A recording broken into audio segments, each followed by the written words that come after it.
चंदगड तालुक्यातील रताळ्यांना उत्तर भारतातील बाजारपेठेत वाढती मागणी। 3000 हेक्टरवर लागवड, एका एकरामधून 60 क्विंटलपर्यंत उत्पादन। शीतगृह आणि प्रक्रिया उद्योगाअभावी शेतकऱ्यांना थेट बाजारपेठेची गरज। काजू उत्पादनासाठी ओळखल्या जाणाऱ्या चंदगड तालुक्याने आता रताळी उत्पादनातही आपली वेगळी छाप उमटवली आहे। येथील गोड, दर्जेदार आणि टिकाऊ रताळ्यांना उत्तर भारतातील बाजारपेठेत मोठी मागणी निर्माण झाली असून त्याचा थेट फायदा तालुक्यातील शेतकऱ्यांना होत आहे। वाढत्या मागणीमुळे रताळी लागवड आता केवळ पावसाळ्यापुरती मर्यादित न राहता उन्हाळ्यातही मोठ्या प्रमाणावर सुरू झाली आहे। सध्या तालुक्यात उशिरा लागवड झालेल्या रताळ्यांची काढणी सुरू असून अनेक भागात नव्याने वेल लागवड केली जात आहे।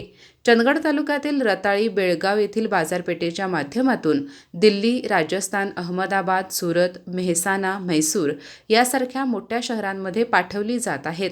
त्यामुळे रताळी पिकातून तालुक्यात दरवर्षी कोट्यावधी रुपयांची उलाढाल होत असल्याचे चित्र आहे।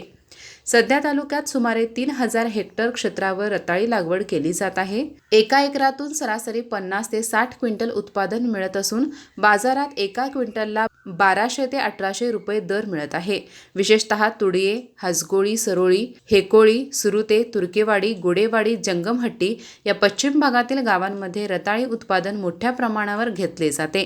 तेथील तांबूस, खडकाळ जमीन आणि पाण्याचा उत्तम निचरा ही रताळी पिकासाठी अनुकूल ठरत आहे। मात्र सध्या बहुतांश रताळी विक्री बेळगाव येथील दलालांमार्फत होत असल्याने शेतकऱ्यांना अपेक्षित दर मिळत नसल्याची तक्रार आहे। थेट मोठ्या व्यापाऱ्यांपर्यंत पोहोचता न आल्यामुळे अनेकदा बाजारभावापेक्षा 30 ते 40% कमी दराने माल विकावा लागतो।